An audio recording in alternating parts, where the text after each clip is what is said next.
ஐந்து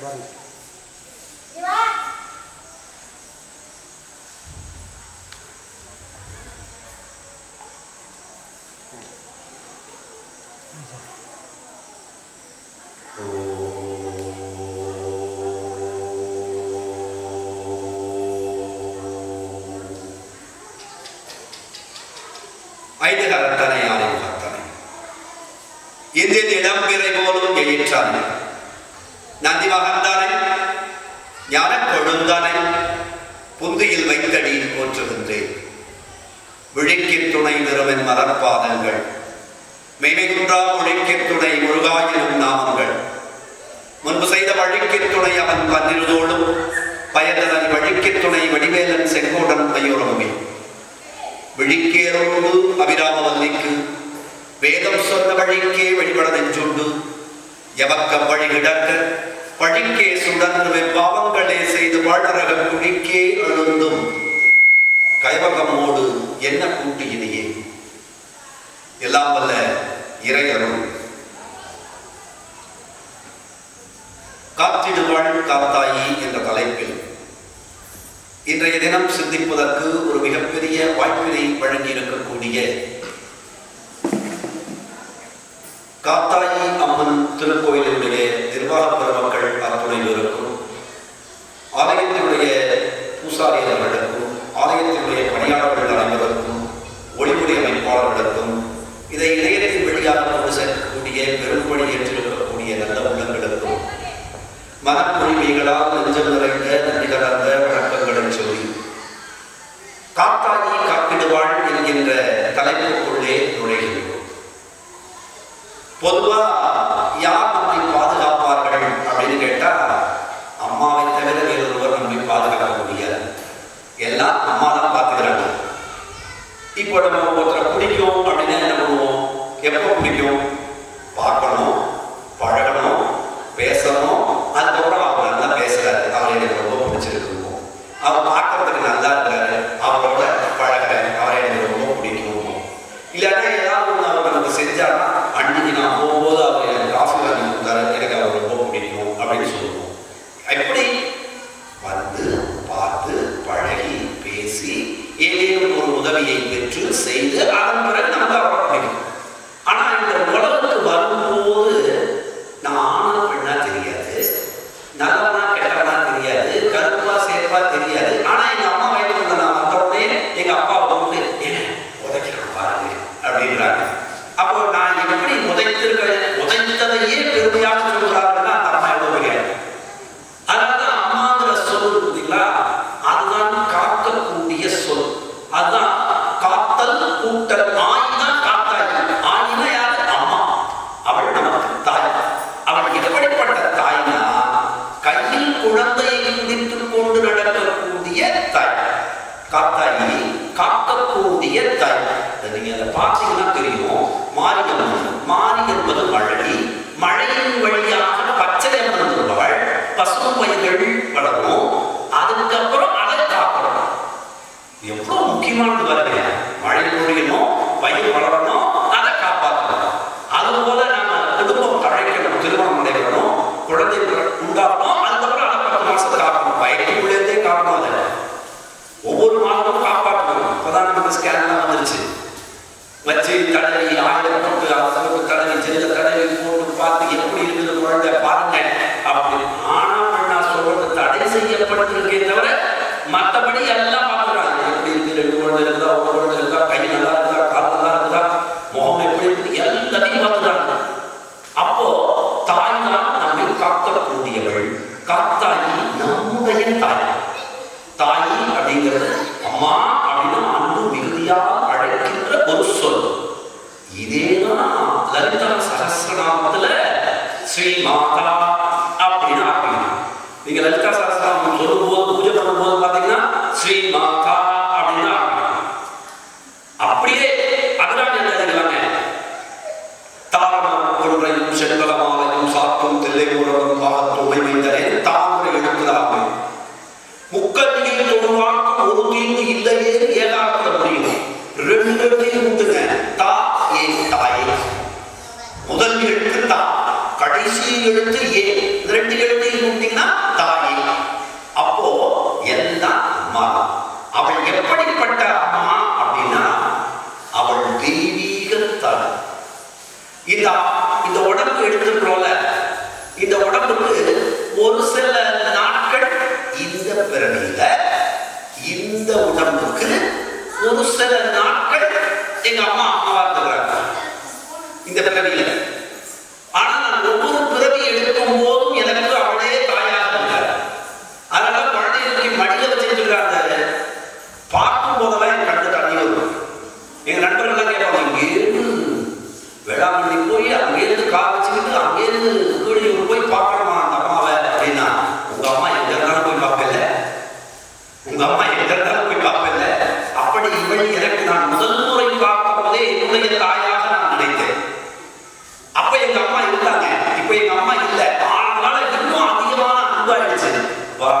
ஊர் கொடுத்த அம்மா கூட இல்லை, இந்த ஆன்மாவுக்குரிய தாய் தான் இருக்கிற ஸ்ரீ மாதா. நான் பேசுவதற்கு நிறைய பேச்சாளர்கள் பார்த்தீங்கன்னா சாமி பார்க்கணும் அப்படின்னு பேசிட்டு அப்படியே போயிடுவாங்க. ஆனால் நான் போய் அவனிடத்தில் உத்தரவு வாங்கி வருவேன், நான் பேசுறது இல்லை, இங்கே பேசக்கூடிய சொற்கள் எல்லாம் உண்மையை, நீ சொல்லிக் கொடுத்ததை நான் பேசுகிறேன், நீ எடுத்துக் கொடுப்பதை நான் சொல்கிறேனே தவிர நானா இதெல்லாம் படிச்சுட்டேன் இதெல்லாம் எனக்கு தெரியும் அப்படிங்கிறது கிடையாது. இந்த அம்மாங்கிற சொல்லுல நிறைய விஷயங்கள் நமக்கு தெரியும். இப்போ இதோட வெயிட் பார்த்தீங்கன்னு வச்சுங்களேன், கிட்டத்தட்ட ஒரு 15 கிராம் 20 கிராம். ஒரு சின்ன அட்டை, ஒரு சின்ன பிளாஸ்டிக் பேப்பர், இதோட வெயிட் பார்த்தீங்கன்னா 15 அல்லது 20 கிராம். இதை இப்படியே வச்சுக்கிட்டு இருக்கணும்னா எவ்வளோ நேரம் வச்சுக்கிட்டு இருக்க முடியும்? 5 நிமிஷம், 10 நிமிஷம், 15 நிமிஷம், 20 நிமிஷம். அப்புறம் என்ன சொல்லுவாங்க, சார் கொஞ்சம் கையை மாற்றிக்கலாமா, இல்லைன்னா கையை கீழே இறக்கலாமா கேட்பாங்க. என்றைக்காவது நாம் வயிற்றில் இருக்கிற போது நம்ம தாய்க்கு அந்த ஆப்ஷன் இல்லாத, வயிறு ரொம்ப வலிக்குதுன்னு கொஞ்ச நேரம் எடுத்து வெளில வச்சுட்டு அப்புறமா உள்ள வச்சுக்கலாமா, ஆப்ஷனே. இன்றைக்கு மருத்துவ உலகம் உயர்ந்து பார்க்கக்கூடிய ஒரு செய்திங்க. மருத்துவ உலகம் மிக அதிகமாக உயர்ந்து பார்க்கக்கூடிய, எல்லாத்தையும் கண்டுபிடிச்சது இல்லை மருத்துவ உலகம், எல்லாத்தையும் கண்டுபிடிச்சது, எல்லாரும் முடிஞ்சிருச்சு. குழந்தை குறை பிரசவம் ஆகிட்டா கூட இன்குபேட்டரை வச்சு பாதுகாக்கிறாங்க. அவ்வளோ தூரம் வந்துருச்சு. இந்த தாயினுடைய கருமுட்டை, தந்தையினுடைய கரு, இரண்டையும் சேர்த்தால் குழந்தை உருவாகணும்ல, உருவாகுது. ரெண்டும் சேர்ந்துதான் உருவாகுதுன்னு சொல்றாங்க. இந்த ரெண்டையும் சேர்ந்தா உருவாகணும்ல, இல்லை, அதற்கு கருப்பை தேவைப்படுகிறது. கருப்பையில் தான் அந்த கரு உருவாகுதே தவிர அதுக்கு ஏற்ற ஒரு சூழலை வெளியில வச்சு கொண்டு வர முடியல. கருப்பை தான் தேவைப்படுகிறது. செயற்கை கருத்தரித்தல் மூலமாக கருப்பைக்குள்ளே தான் அவர்களால் கருத்தரிக்க வைக்க முடிகிறதே தவிர வெளியில பட முடியல. அப்போ அவள் கருவறையில் அமர்ந்திருக்கக்கூடிய தாய், அவள் அம்மா கரு அறையோடு கூடியவள். கருவறையில் அமர்ந்திருக்கக்கூடிய தாய் இவள், கருவறையோடு இருக்கக்கூடியவள் நம் நடமாடும் தாய், நம்ம அம்மா. அவள் காலப்போக்கில் இந்த பிறவியில மறைப்பட, ஆனால் இவள் இன்றைக்கும் எந்த பிறவியிலும் மறைவதே. நம்மோடு பயணித்து வரலாம், இல்லை சென்னையிலிருந்து வெளியூருக்கு போகலாம், வெளிநாடு போகலாம், இப்படி எங்கெங்கேயோ சுற்றினாலும் கூட தாயின் மடிக்கு வந்த உடனே நாம் குழந்தையா மாறிடுவோம். அதுக்கு முன்னால பார்த்தீங்கன்னா நாம் பெரியார் தோணும். நான் பள்ளிக்கூடத்துல போனேன்னா ஆசிரியர் எல்லாரும் வணக்கம் ஐயா சொன்னோன்னு நம்ம பெரியார் தோணுது, நமக்கு ஒரு தோற்றம் வரும். வேற எங்கேயாவது ஒரு மீட்டிங்கு போனா ஐயா வணக்கம் நம்ம ஏதோ பெரியார் தோணும். நேரம் வீட்டுக்கு போனோம், டே வாடா உட்கார் சாப்பிடு அப்படின்னு போனேன், அத்தனை ஈகோவும் போயிடும். நம்ம பெரியார்லாம் இல்லை, நம்ம அம்மாவும் இல்லை, அவ்வளோதான். அவங்க கடைஞ்சி போட்டு கையில் கொடுக்கும்போது நாம் எப்போதும் சாப்பிடுகின்ற அளவை விட அதிகமாக சாப்பிடுவோம். அதனால மாதா ஊட்டாத சோறுபாங்க, ஊட்டலைன்னா சோறு கிடையாது, குழந்தைங்க வளராது. அதுபோல இந்த காத்தாயை நம்மை காப்பதால் தான் நாம் வாழ்ந்து கொள்வோம், இல்லைன்னா எப்படி வாழ முடியும்? இந்த அம்மா வந்தவங்க பிரேமா சொன்னாங்க, மழை சார் 2 நாள் மழை அப்படின்னா இன்னைக்கு பெய்யாது அப்படின்னு. ஏன் அப்படின்னா நான் பெயர் ஏனென்றால் தன் குழந்தை மழையில் நனையக்கூடாது என்பது இருக்கிறது. தன் குழந்தை மழையில் நனையக்கூடாது என்பதற்கு அவ்வளவு அக்கறை எடுத்திருக்கிறாங்க. இப்போ ஸ்கூல் விட்டு வருவோம். ஸ்கூல் விட்டு வருவோம். அப்படி வந்தோம்னா மழை பெய்ஞ்சிடும். எங்க அக்கா கேட்பா, டேய் கொடை எடுத்துட்டு போகக்கூடாது, மழை காலம் தானே, கொடை எடுத்துட்டு கூடாது கேட்பா. எங்க அண்ணன் கேட்பான், டேய் கொஞ்ச நேரம் எங்கேயாவது நின்றுட்டு வர வேண்டியது தானே, அதுக்குள்ள எனக்கு என்ன அவசரம், ஓடி வர அப்படின்னு. எங்க அப்பா கேட்பாரு, டேய் அறிவு கேட்டவனே, மழை தான் பெய்யுதுல்ல, அங்கேயே எங்கேயாவது ஒரு இடத்துல ஒதுங்கி நிற்க வேண்டியது தானே அப்படின்பாரு. யோசிச்சு பாருங்க, அண்ணன் அவசரம் என்னம்மா, அப்பா அறிவு கேட்டவனே இருப்பாங்க, அக்கா கொடை எடுத்துட்டு போக வேண்டியதானே அப்படிம்பாங்க. எல்லாரும் என்ன திட்டுறாங்க. ஆனா எங்க அம்மா மட்டும் உடனே என்னுடைய நனைந்த தலையை தன்னுடைய முந்தாதையாக உடைத்துக் கொண்டே, இந்த வாழா போன மழை உள்ள வந்ததுக்கு அப்புறம் பெய்யக்கூடாது. யோசிச்சு பாருங்க, மழையே திட்டக்கூடியவளா என் தாய் இருந்திருக்கார். நான் அப்படித்தான் காத்தாயை பார்க்கிறேன். நான் என் ஒரு துளி மழையில் பட்டுவிடக் கூடாது, அவனுக்கு ஜலதோஷம் பிடிக்கக்கூடாதுங்கிற அவளை விட அக்கறை செலுத்தக்கூடியவர்கள் வேறு ஒரு இருக்கவே முடியாது. நான் நிறைய நேரங்களில் என் நண்பர்கள்லாம் சொல்லுவாங்க, நீ வந்துட்டு போனதுக்கப்புறம் மழை பெய்யுது, நீ இருக்கிறச்சு ஒரு துளி மழை பெய்யல. அது இருக்காது, நம்ம நிறையவே விட்டது, நிறைய விட்டதே இல்லை. அதே மாதிரி ஏதாவது ஒரு சண்டை சச்சரவுன்னா நான் வருவதற்கு முன்பு சண்டை சச்சரவுலாம் நடந்துருவோம். நான் வந்ததுக்கப்புறம் அது கேட்கல. நான் கூட மிகுந்த கனத்த இதயத்தோடு தான் நேற்று இரவு நான் வருகிறேன். உங்களில் எத்தனை பேர் அந்த தகவலை படித்தீர்கள்? இந்த காலையில் படிக்கும் போது 10 குழந்தைங்க, 10 பெண்கள், நிறைய கிட்டத்தட்ட 39 பேர் கூட்ட நெரிசல்ல இறந்துட்டாங்க. நம்ம காத்தாயி நான் உன்னை பத்தி தானே பேச போறேன், நீ அவங்களாம் காத்திருக்க வேண்டாமா அப்படின்னு உள்ள கனவா இருக்குதுங்க. அந்த ஆன்மாக்கள் எங்கிருந்தாலும் அவர்கள் அமைதி அடையவர்கள், அந்த ஆன்மா சாந்தியுள்ளவர்கள். அதை நான் வேற எங்கேயும் வைக்க முடியாது, காத்தாயினுடைய மலர்பாதங்கள்ல வைக்கிறேன். ஏன்னா இதுக்கப்புறம் அதில் நிறைய சொல்லுவாங்க, அப்படி பண்ணிருக்கோம், இப்படி பண்ணிருக்கோம், அதை பண்ணிருக்கோம். நமக்கு உயிர்கள் பாதுகாக்கப்பட வேண்டும், உயிர்கள் பாதுகாக்கப்பட வேண்டும் என்பதில் எனக்கு மாறுபட்ட சிந்தனையே கிடையாது. டிரைவரை நம்ம கேட்டுட்டே இருந்தாரு, என்ன சார் இவ்வளோ கேட்டு கண்ணில் தண்ணி கலங்குறீங்கள, யாருனே தெரியாதே அப்படின்னாங்க. யாருனே தெரியாதான் அம்மா எனக்காக ஆசைப்பட்டாங்க இல்லையா? நாம் யாருனே தெரியாதவர்களுக்காக இறங்கினால் மட்டும்தான் அம்மா நமக்காக இறங்குவாள். அந்த தெய்வீக தன்மையுடையவள் ஸ்ரீ மாதா. அடுத்த வரை சொல்றாங்க, ஸ்ரீ மகாராஜே, அவள் ஒரு மகாராணி. அவளை மாதிரி ஒரு உயர்வு மேன்மை பொருந்திய மகாராணி பார்க்கவே முடியாது. அழகும் அவள்கிட்ட அதிகம், கர்ப்பமும் அதிகம். அப்படி அவர்கள் நடந்தால் மிக அழகாக இருப்பாள். நாகத்தை ஒரு முறை போனாங்க, மகாலட்சுமியும் போனா, அவங்க அக்காவும் போனாங்க. அவங்க அக்கா யாரும் தெரியும், நான் சொல்றதில்லை. அவங்க அக்காவும் போனாங்க. 2 பேர்ல யார் அழகு அப்படின்னு கேட்டாங்க. நான் அதுக்கு யார் அழகுன்னு சொல்றது தெரியல. மகாலட்சுமியும் போயிருக்கிறாங்க, அவங்க அக்காவும் போயிருக்காங்க.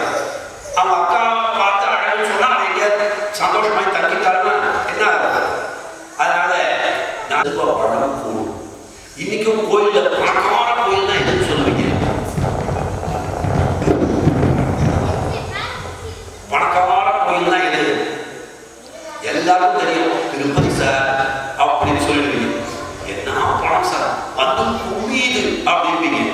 திருப்பதி கோயில போய் எவ்வளவு நேரம் சார் சன்னதியை மூடுவீங்கன்னு கேளுங்க. 12:55 மூடி 1:15 திறந்துருவாங்க. 20 நிமிஷம் தான். 12:55 மூடி 1:15 திறந்துருவாங்க. அப்படியே சார் 2 மணிக்கு தான் சுப்பிரபாதம் சேவை அங்க பிரதர்ஷனத்துக்கு தராங்கன்னு கேட்பீங்கல்ல. முதல் நாள் கணக்கெல்லாம் அவங்ககிட்ட படிச்சு சொல்லணும். என்ன வந்துச்சு, என்ன செலவாச்சு, எத்தனை பேர் வந்தாங்க, அடுத்தது எத்தனை பேர் டிக்கெட்ல வந்தாங்க, எத்தனை பேர் தர்மதர்சனத்தில் வந்தாங்கிற கணக்கை அவரிடத்தில் சொல்ல வேண்டும். நான் காத்தாயிடத்திலும் அதைத்தான் சொல்கிறேன். இந்த ஆலயத்திற்கு யாரெல்லாம் வருகிறார்களோ அவர்கள் அத்துணை பேரையும் கண்ணால் பாரு, போதும். நீ பார்த்துட்டா ஒரு கஷ்டமும் வராது. ஏன்னா நீ மகாராணி. ஸ்ரீ மாதா மகாராஜ்ஞே ஸ்ரீமத் சிம்மாசனேஸ்வரி. அவள் சிம்மத்தின் மீது அமர்ந்திருக்கக்கூடியவள். சிம்ம வாகினி, சிம்மத்தின் மீது அமர்தல் அப்படிங்கிறது அதிலிருந்துதான் சிம்மாசனம் என்பது வருகிறது. சிம்மத்தின் மீது அம்பிகை அமர்ந்து ஆட்சி செய்வதன் வழியாக தான் சிம்மாசனம் என்பது வந்தது. அதுக்கப்புறம் உள்ளவங்க சும்மா சிம்மம் போட்டு ஆசனம் போட்டுக்கிட்டு இது சிம்மாசனம் இல்லை. சிம்மம் அமரக்கூடிய ஆசனம் சிம்மாசனம். சிங்கம் இல்லைங்க, அவளே சிங்கம். என்ன சிங்கம் தெரியுமா? அவள் தர்மத்தின் வழி நிற்கக்கூடிய சிங்கம். சிங்கம் மட்டும்தாங்க அதோட உணவை அது அடிச்சு சாப்பிடும். மற்ற மிருகங்கள்லாம் ஏதாவது ஒன்று அடிச்சு போட்டு ஒன்று அழி இருந்ததுன்னா தின்னும், ஒன்று பலப்பட்டு கடந்துச்சு கீழே கடந்துச்சுன்னா சாப்பிடும். ஆனால் சிங்கம் அது சாப்பிடாது. அவனுடைய இறையை அது தேடி அடித்து உண்ணும். ஏனென்றால் உழைப்பின் வழியாக தான் முறை பெற வேண்டுமே தவிர உட்கார்ந்த இடத்துல எங்கேயாவது நமக்கு கிடைக்குமா, ஓசியில ஒன்று கிடைக்குமான்னு போகவே கூடாது. எப்போதும் ஓசியில ஒன்று வரும் பார்த்தீங்களா, அது அவ்வளோ ருசிக்க. எங்க ஊர்ல ஒருத்தர் ஏதாவது கடன் கொடுத்தா வட்டி போட்டு தான் கொடுக்குது. வட்டி இல்லாமல் கடன் கொடுக்க மாட்டேன்.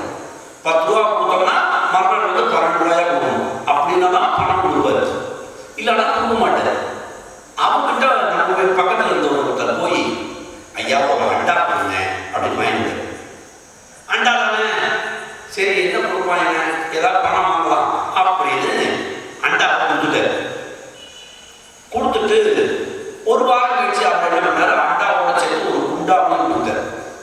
என்னங்க உங்க அண்டா உண்டா இருந்தது போல இருக்கு, அது குட்டி போட்டுச்சு, இந்தாங்க இந்த குண்டாவையும் வச்சுங்க. நம்மளுக்கு ரொம்ப சந்தோஷம். ஏதாவது காசு வாங்கலாம்னு பார்த்தோம், அண்டா போய் குண்டாவை இட்டாந்துச்சு. ரொம்ப சந்தோஷம், ரொம்ப மகிழ்ச்சி. ஒரு வாரம் போச்சு, ஒரு வெள்ளி டம்ளர் கிடையாது. ஐயா ஒரு வெள்ளி டம்ளர் கொடுத்து பூஜைக்கு பயன்படுத்தி தராங்க. அவங்க கொடுத்துட்டாரு. ஏன்னா ஏற்கனவே அண்டா வந்துருக்குது, குண்டா வந்துருக்குது, இப்ப வெள்ளி டம்ளர் போகுது. சின்னதா உத்தரத்தி பார்க்குற மாதிரி ஒரு சின்ன வெள்ளி கிண்ணம் அதோட சேர்த்து கொடுத்துட்டாரு. என்னங்க உங்க வெள்ளி டம்ளர் உண்டாயிருக்கு போல சின்ன கிண்ணம் இருந்தாங்க, அதுதான் குட்டி போட்டு இருந்தாங்க அப்படின்னு கொடுத்துட்டாரு. இருந்தா போட்டுக்கிடுங்க, இல்லைன்னா இன்விடேஷன் இது வாங்கிக்கிடுங்க. இல்ல உங்க வீட்டு அம்மா வைர நெக்லஸ் நல்லா இருக்குதான், அது வேணும். ஓ அப்படியா, உடனே தரேன் அப்படின்னு உள்ள போனாரு. மனைவி கிட்ட சொல்லிட்டு வைர நெக்லஸ் எடுத்துட்டு வந்து ஒரு செய்தி சொல்லிட்டு கொடுத்தாரு. நீங்க ரொம்ப நல்லவங்க, ஏற்கனவே அண்டா கொடுத்தேன், அண்டா உண்டாயிருக்கிற செய்தி உங்களுக்கு தெரியுமோ தெரியாதோ, அவங்க உண்டாவோட கொடுத்தீங்க. அப்புறம் வெள்ளி டம்ளர் கொடுத்தேன், அதுவும் உண்டாயிருந்துச்சுன்னு சின்ன பாத்திரத்தோட கொடுத்தீங்க, வெள்ளி பாத்திரம். இப்ப இந்த உண்மையை சொல்லிடுறேன், இது உண்டாயிருக்கு நிற மாசம். எது? வைர நெக்லஸ். பத்திரமா பார்த்துங்க. அதுக்கு இல்லைங்க, நமக்கு நேர்மைக்கு பச்சமா என்ன, அது குட்டி போட்டுச்சுன்னா அதோட சேர்த்து உங்ககிட்ட கொடுத்துட்றேன், அது உங்க பொருள் அப்படி வாங்கிட்டு வந்தாரு. வாங்கிட்டு வந்து ஒரு மாசம் ஆச்சு, பதிலே காணும். என்னையா அது இந்த வைர நெக்லஸ் வாங்கிட்டு போனா பதிலே காணுமே அப்படின்னு அவர் அன்னைக்கு தேடிக்கிட்டு வந்து, ஐயா வைர அடாடா உங்ககிட்ட சோதனையே மறந்துட்டேன், அந்த சோகத்திலேருந்து நானே இன்னும் மீளல. என்னென்ன சோகம்? உங்க வைர நெக்லஸ் இருக்குல்ல, குழந்தை பெறும் போது செத்து போச்சு. என்னது வைர நெக்லஸ் செத்து போச்சா? என்ன கதை விடுற அப்படின்னு சொல்ல. நேரா விசாரணைக்கு போச்சு.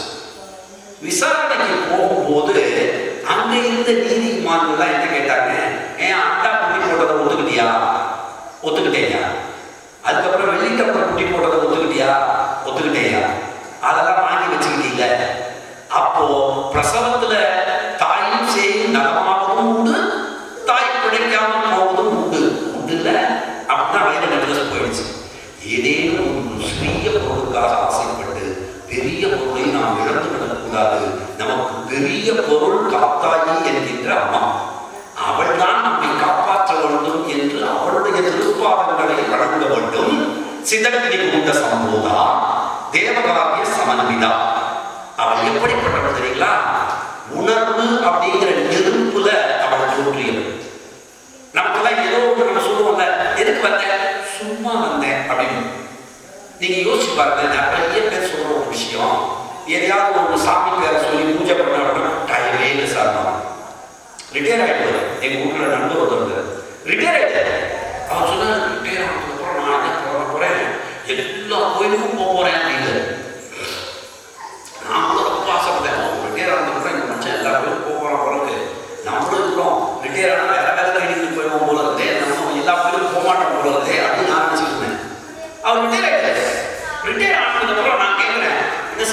கோயில் கோயிலா போறேன் நீங்க, அதை ஏன் சார் கேட்குறீங்க? ஒரு நாள் கோயிலுக்கு போயிட்டு வந்தோடனே கொண்டாடி திட்டினா, இப்படி கோயிலுக்கு கோயிலா போய் சாமியார் ஆகிடாத, பேரம்பேத்தி எல்லாம் இருக்குது, நீ சம்பாதிக்க ஆரம்பிக்கிட்டா. அதுக்கப்புறம் வேற வேற வேலைக்கு போயிட்டாரு. அப்போ உணர்வுங்கிற நெருப்பில் தான் அம்பிகை தோன்றி இருக்கிறார். அந்த உணர்வு உள்ளிருந்து எழும்ப வேண்டும். நான் யார் அப்படிங்கிறது இல்லை, நான் யார் அந்த விசாரணை.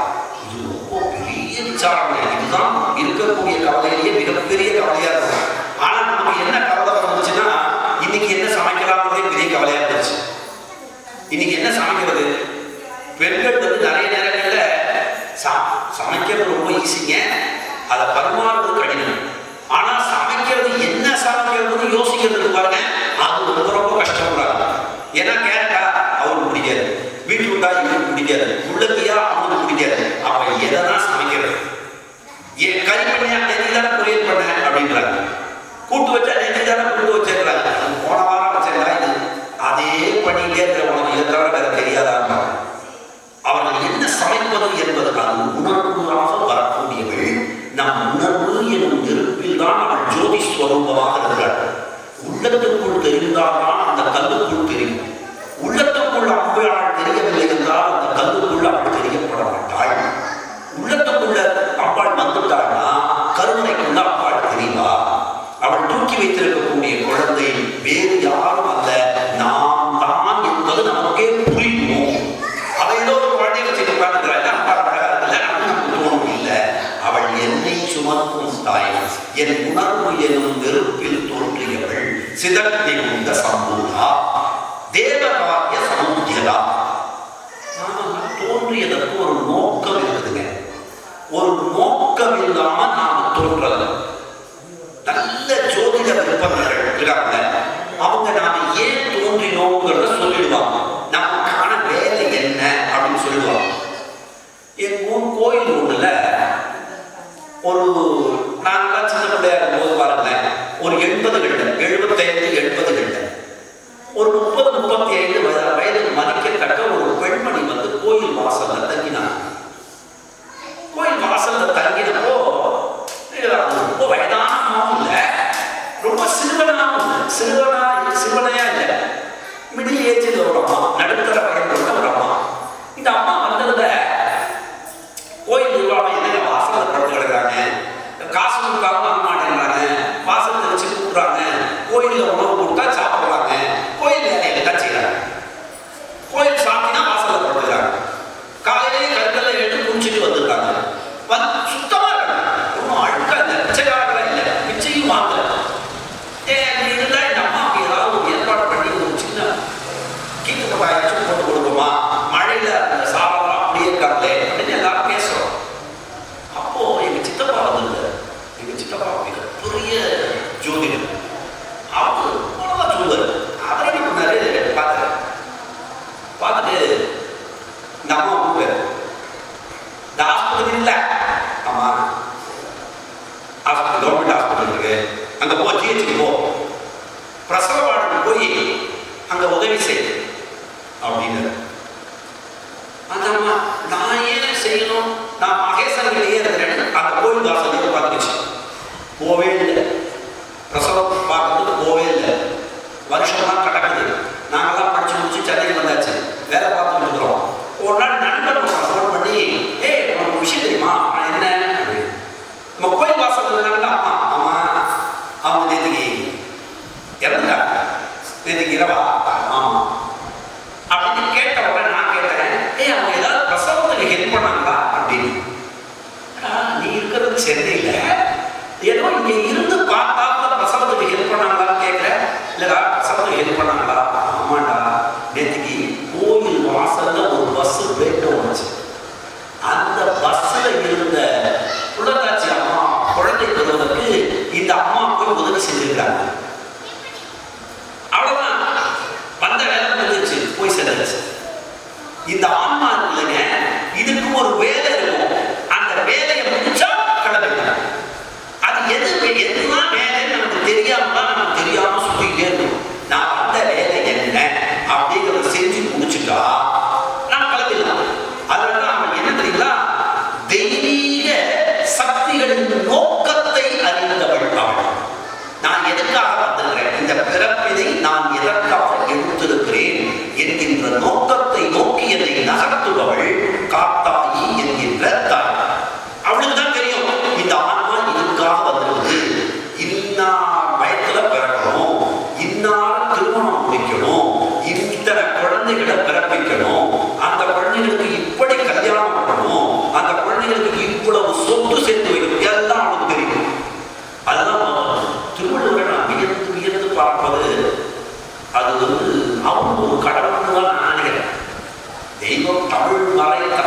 தெய்வ புலவன், நிஜமாவே தெய்வ புலவன்.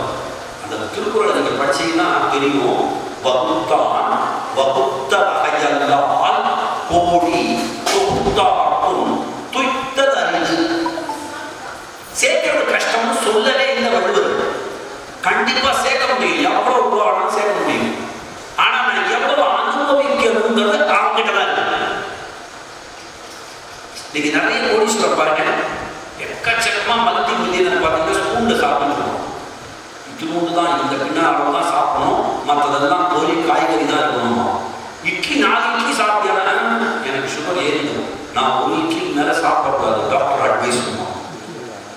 கஞ்சி தான் குடிப்பான். நீங்க பாத்தீங்கன்னா தெரியும், அதுல ஊறுகாய் ஊறுகாய் கஞ்சி சப்புன்னு இருக்கும். அந்த கஞ்சியை நம்ம ஒரு நாள் கூட முடிய மாட்டோம். ஏன் அப்படின்னா அவன் சேர்த்த செல்வம் நிறைய இருக்குது, ஆனால் அனுபவிக்க முடியுமா? முடியாது. அனுபவிக்கணும்ல, அனுபவிச்சாதான வாழ்க்கை. நிறைய நம்ம கிட்ட இருக்கிற பொருளை நாம அனுபவிக்க முடியலனாலே அது சிறப்பு இல்லை. ரெண்டாவது, யாருக்காவது கொடுக்காம வச்சுக்கணும்னு நினைச்சோம்னு வச்சுக்கலாம், நம்மளால அனுபவிக்க முடியாது. எல்லாரும் கொடுக்கணும்னு நினைச்சா நாம அதை அனுபவிக்கலாம். எல்லாரும் கொடுக்கணும்னு நினைச்சாலே நாம அனுபவிக்கலாம். அது ஒரு சத்திரம். அந்த சத்திரத்துல 2 பேர் இருந்தாங்க. அப்போ ஒரு ஆள் வந்து சத்திரம்லாம் உங்களுக்கு தெரியும், அங்கேயே சாப்பிடலாம் போடுவாங்க. ஆனா அந்த சத்திரம் சாப்பாடு தான் கிடையாது, தங்கிட்டே கேட்டு போக வேண்டியதுதான். நம்ம இதுல வந்து 2 பேர் இருந்தாங்க. அப்போ இன்னொரு ஆள் வந்தான், ஏங்க நானும் நீங்க இரவு இங்கேயே தங்கிட்டுமா அப்படின்னு. அதே வந்துட்டேன், தங்கிக்க இப்போ சாப்பிடமா தங்கிக்க. இரவுல 2 பேர் இருந்தாங்கல்ல, ஒரு ஆள் 5 சப்பாத்தி வச்சிருந்தான், இன்னொரு ஆள் 3 சப்பாத்தி வச்சிருந்தான். இந்த இருக்கிறவன் இருக்கானே, நான் சாப்பிடாம தூங்க போறான்னு இந்த 2 பேரும் என்ன சொன்னாங்க, நம்ம சப்பாத்தி எல்லாம் 3 பிரிக்கணும். ஒரு சப்பாத்திய 3 கட் பண்ணணும். கட் பண்ணிட்டா 8 சப்பாத்தியை 3 கட் பண்ணா எவ்வளவு வரும்? 24 பீஸ் வரும். ஆளுக்கு 8 பீஸ் சாப்பிடணும். அவனுக்கு தான் வந்திருக்கான், அவனுக்கு ஷேர் பண்ணி கொடுத்துருவோம் அப்படின்னு அவனுக்கு கொடுத்தாச்சு. சாப்பிட்டான். இந்த 5 சப்பாத்தி வச்சிருக்கிறேன், 3 சப்பாத்தி வச்சிருக்கிறேன், ஒன்றும் இல்லாம வந்து அவனும் 8 பீஸ் சாப்பிட்டு தூங்கியாச்சு. வெள்ளனை எழுந்து புறப்படலாம். அப்படி புறப்படும் போது இவங்க 2 பேரையும் எழுப்பி கையில 8 தங்க காசு கையில கொடுக்கலாம். 8 தங்க காசு, இன்னைக்கு விலை கிட்டத்தட்ட 11,000 ரூபாய் ஒரு கிராம். 8 தங்க காசை கொடுக்கலாம். கொடுத்து சமமா பங்கு பிரிச்சிங்கன்னு சொல்லல, சரியா பங்கு பிரிச்சிங்கன்னு கொடுத்தான். சரியா பங்கு பிரிச்சிங்கன்னு கொடுத்துட்டு அவன் கிளம்பிட்டான். சப்பாத்தி தான் அவன் புறப்பட்டான். இந்த 3 சப்பாத்தி வச்சிருந்தவன் சொல்றான், அவன் என்ன சொல்றான், சரியா பங்கிட்டுங்கன்னா சொன்னார். அப்போ 8 காசுல உனக்கு 4 காசு, எனக்கு 4 காசு, இதுதானே நியாயம், கொடுக்கணும். அவன் சொல்றான், நீ 3 சப்பாத்தி வச்சிருக்க, உனக்கு 3 காசு, நான் 5 சப்பாத்தி வச்சிருக்கேன், எனக்கு 5 காசு, சரியா அப்படின்னு. இந்த 1 காசுல சண்டை வந்துருச்சு. எனக்கு எப்படி 4 காசு இல்லாம 3 காசு கொடுப்ப? தங்க காசு அது. ஒரு கிராமே நீங்க என்ன விலை வைக்கிறது, நீ 1 பவுன் காசு அட்டையை போட பாக்குற அப்படின்னு கோவப்பட்டுக்கிட்டு கிட்டத்தட்ட 90,000 ரூபாய், இன்னும் சில நாட்களுக்கு 1,00,000 ரூபாய் ஒரு பவுன் வரும்னு சொல்றாங்க. நான் தான் வந்து 3,500 ரூபாயில பார்த்தேன் பவுன். ஒரு பவுனே 3,500 ரூபாய் பார்த்தேன். இன்னைக்கு ஒரு கிராம் கூட வாங்க முடியாது 3,500 ரூபாய்க்கு. பேசிட்டு வரும்போதெல்லாம் ஒவ்வொரு கிராமமா வாங்கி எங்கள் இல்லத்தில் இருக்கக்கூடிய அம்பிகைக்கு காசு மாலை செய்து கொண்டேன். அப்ப எல்லாரும் சொல்லுவாங்க, இதுக்கு இவ்வளவு அன்பா? எங்க அம்மா, அவள் இந்த ஆன்மாவினுடைய தாய். இந்த ஆன்மாவிற்குரிய தாயை அழகுபடுத்தி பார்ப்பதில் எனக்கு மகிழ்ச்சி. அழகுபடுத்தி பார்ப்பதில் எனக்கு மகிழ்ச்சி. நாளைய இன்றைய தினம் மாரியம்மனும் பச்சையம்மனும் காத்தாயும் சந்தன காப்பது கொதிக்கிறாங்க. நாளைக்கு பூசாரி ஐயா சபைசன் சொல்லும் போது சொல்றாரு, நாளைக்கு வெள்ளி காப்பு ஐயா பாருங்க அப்படின்னு. புகைப்படம் வந்துருது, குழுப்புல பார்க்கிறோம். ஆனால் இன்றைக்கு நேரடியாக பார்க்கின்ற போது கிடைக்கக்கூடிய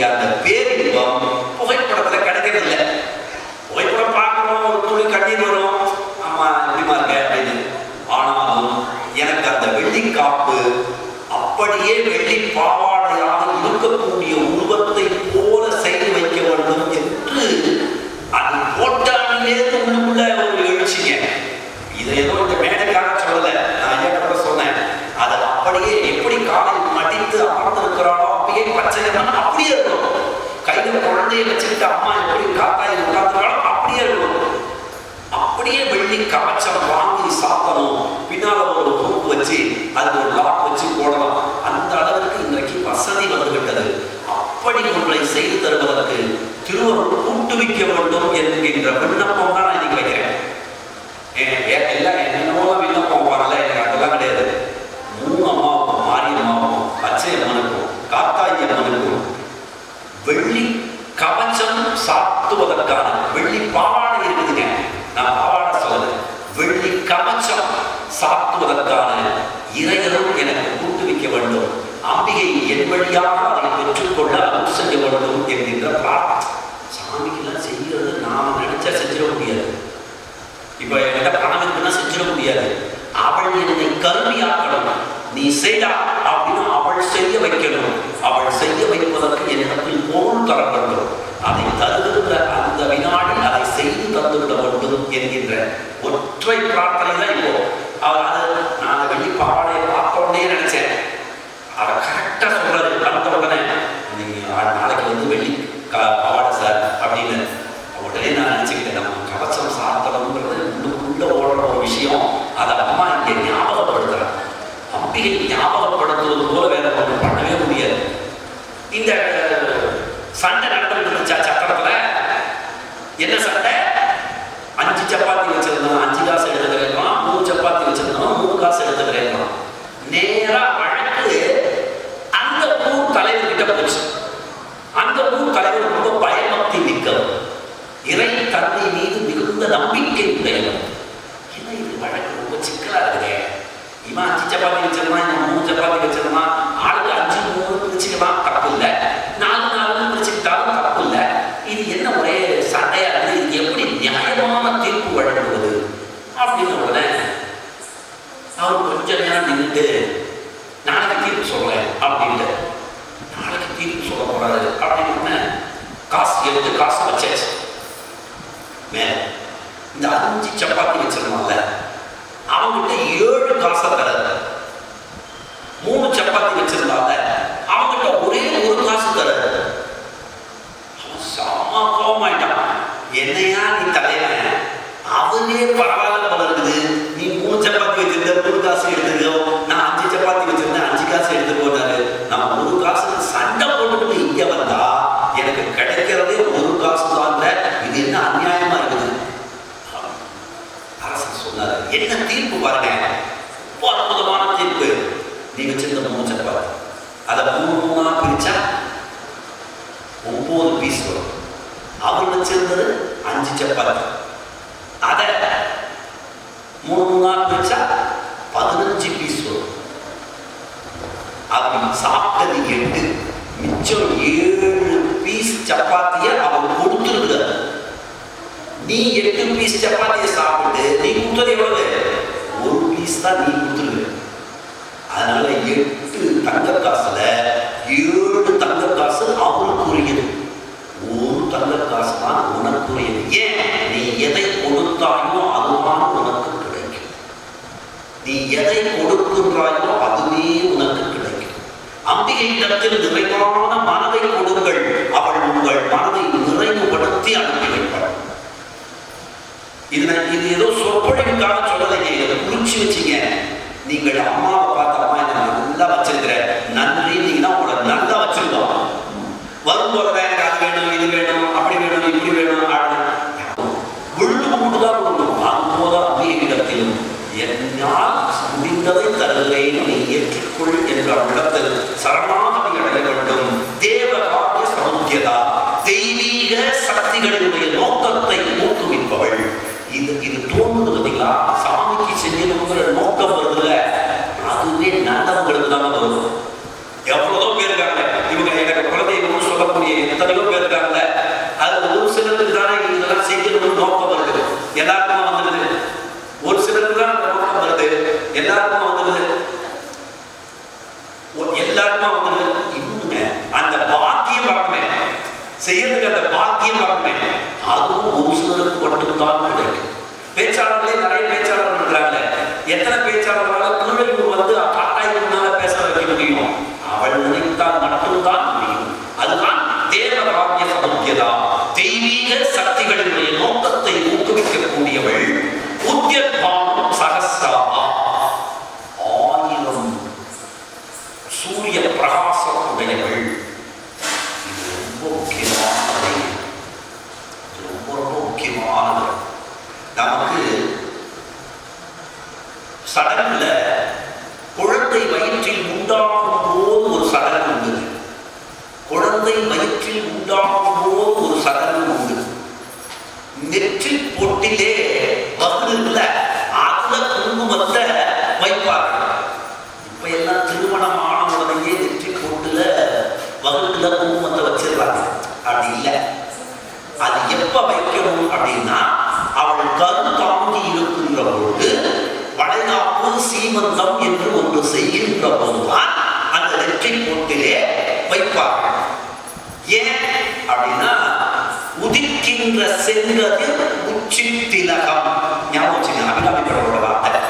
நாளை கூட அபிராமி அதை பற்றி அவர் பேசும்போது இதை சொல்லலாம். அதுக்கு முன்னோட்டமா இதை சொல்லி வைக்கிறேன். உதிக்கின்ற செங்கதிர் உச்சி திலகம். அப்போ அவள் நம்மை எல்லாம் கருவிலே தாங்கி இருக்கிறாளா, தினந்தோறும் அவளுக்கு சீமந்தம் நடைபெறுகிறதா, அதனால அவளுடைய நெற்றி பொட்டுல சூரியன் அவளுடைய வகுப்பிலிருந்து புறப்படலாம். அதுதான் அவங்க வைக்கக்கூடிய குங்குமம். தினந்தோறும் வச்சுக்கிறாளாம். அப்ப நம்ம எங்க இருக்கோம்? அவளோட வயத்துக்குள்ளதான் இருக்கும். அவளோட வயத்துக்குள்ளதான் இருக்கும். என் நண்பர் உடனேயே என் மனமானது அமைதி பெற்றிருக்கிறது. கருவில் மட்டுமல்ல, வேறு எங்கேயும் உயிர்கள் வதைபடக்கூடாது, துன்பப்படக்கூடாது, கீழே வேலூராக மாற வேண்டும் என்கின்ற விண்ணப்பத்தை வைத்து இந்த இடம் நிறைய வளர்ந்திருக்குது. அடுத்த முறை வரும்போது அம்பிகையுடைய இடம் ஏசி ஆகணும், அம்பாள் ஏசியில இருக்கணும் அப்படிங்கிற ஒரு விண்ணப்பத்தையும் வைத்து இந்த கருவறை ஏசி அறையாக மாற வேண்டும். அம்பிகை எப்போதும் குழுகுழுன்னு இருக்கணும். நம்முடைய மனதையெல்லாம் அமைதிப்படுத்தக்கூடிய அம்பிகை ஏசி அறையில் இருக்க வேண்டும் என்கின்ற ஒரு விண்ணப்பத்தை வைத்து நல்லது வாய்ப்புகளை வழங்கிய திருக்கோயிலுடைய நிர்வாக பெருமக்கள் அத்துணை இருக்கும் மனமொழி மேகலால் மீண்டும் ஒரு முறை நெஞ்சம் நிறைந்த நன்றியை சொல்லி, காமாட்சி காமதாயினி, அவள் அழகான கண்களை கொண்டு நம்முடைய பிரார்த்தனைகளை எல்லாம் நிறைவேற்றக்கூடியவள். அவளுடைய பாக மதங்களில் என்னுடைய பிரார்த்தனையையும் வைக்கிறேன். அவளுக்கு அடுத்த இது நவராத்திரி பெருவிழாவில் வருகின்ற பொழுது தங்க பாவாடை அல்ல, தங்க கவசம். எனக்கு வெள்ளி கவசம் செய்யணும்னு நினைச்சேன், அது வாயில தங்க கவசம்னு வருகிறது. தங்க கவசமே அவளுக்கு உருவாக்கி தர வேண்டும். அதற்கு என்னையும் ஒரு பொருட்டாக அவள் பயன்படுத்திக் கொள்ள வேண்டும் என்பதை விண்ணப்பமாக வைத்து, நீயுண்டு புரிகின்ற ஆண்டு படைகின்ற நிலவுண்டு பலனுண்டு, நிதியுண்டு துதியுண்டு மதியுண்டு விதையுண்டு நெறியுண்டு நிலையுண்டு, ஊருண்டு வேறுண்டு உடையுண்டு உடையுண்டு உண்டு உண்டு மகிழவே, உணவுண்டு சார்ந்தவரும் உணவுண்டு வளமுண்டு, தேருண்டு வரையுண்டு வரையுண்டு மற்றுள்ள செல்வங்கள் யாவும் உண்டு என சொல்லி நல்லொரு வாய்ப்பு மீண்டும் நன்றி தெரிவித்து விடைபெறுகிறேன். நன்றி, வணக்கம்.